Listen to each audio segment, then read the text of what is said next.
Class 12th। आज हम आपको जो विषय पढ़ाने वाले हैं उसका जो विषय है पत्रकारिता। तो पत्रकारिता से संबंधित लघु क्वेश्चन आपके पेपर में आते हैं। तो हम स्टार्ट करते हैं। पत्रकारिता की परिभाषा क्या है? देश विदेश में घटने वाली घटनाओं को संकलित करके उन्हें समाचार के रूप में संपादित करने की विधा को पत्रकारिता कहते हैं। यानी जो देश विदेश में होने वाली घटनाएं होती हैं उनको एकत्रित करके फिर समाचार के रूप में उसको लिखना, वो है पत्रकारिता कहलाती। जो पत्रकारिता करने वाले जो हमारे पत्रकार कहलाते हैं। पत्रकारिता के प्रकार, पत्रकारिता जो है 6 प्रकार की होती है। तो सबसे पहले उसमें आती है खोजपरक पत्रकारिता। तो सार्वजनिक महत्व के भ्रष्टाचार और अनियमितता को उजागर करने के लिए खोजपरक पत्रकारिता का सहारा लिया जाता है। इसके अंतर्गत छुपाई जाने वाली सूचनाओं की गहरी जांच पड़ताल की जाती है।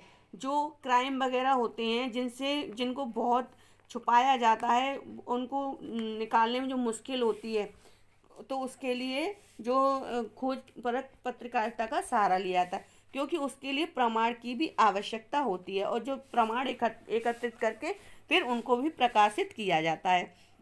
और टेलीविज़न में यानी जो है हमारा टेलीविज़न मीडिया में इसको स्ट्रिंग ऑपरेशन के रूप में जाना जाता है। ऐसा ही एक उदाहरण यहाँ पर दिया है, अमेरिका का वाटरगेट कांड इसी खोजी पत्रकारिता का एक उदाहरण है। दूसरा है हमारा विशेषीकृत पत्रकारिता। किसी विशेष क्षेत्र की जानकारी देते हुए उसका विश्लेषण विशेषीकृत पत्रकारिता के अंतर्गत आता है।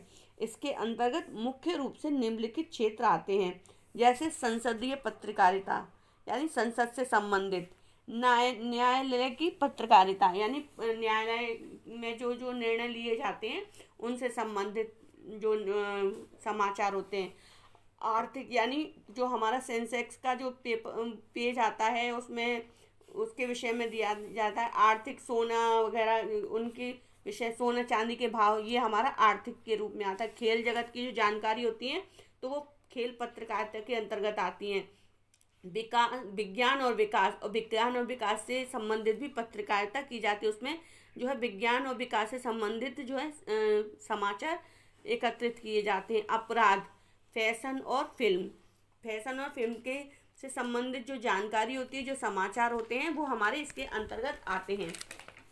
उसके बाद आती है वॉच डॉग पत्रकारिता। सरकार के कामकाज पर निगाह रखने और उसकी गड़बड़ियों का पर्दाफाश करना वॉच डॉग पत्रकारिता कहलाती है। उसके बाद आती है एडवोकेसी पत्रकारिता। किसी खास विचारधारा, मत या घटना पर जनमत बनाने के लिए अभियान चलाने वाली पत्रकारिता को पक्षधर पत्रकारिता कहते हैं। जैसे किसी के विषय में सबके अलग अलग विचार होते हैं, अलग अलग उनका मत होता है, तो उसी के आधार पर जो है पत्रकारिता में एक कॉलम बंद दिया जाता है जो कि उसमें अपने विचार व्यक्त करता है। तो ऐसी पत्रकारिता को एडवोकेसी पत्रकारिता कहा जाता है। जैसे सांप्रदायिकता के मुद्दे को उछालने के लिए खास विचारधारा द्वारा पत्रकारिता की जाती है। जैसे सांप्रदायिक हिंदू मुस्लिमों के झगड़े होते हैं, जातिवाद होता है, उनसे संबंधित जो पत्रकारिता की जाती है उसमें अलग अलग लोगों के अलग अलग विचार लिखे जाते हैं, तो उसको जो है हम एडवोकेसी पत्रकारिता कहते हैं।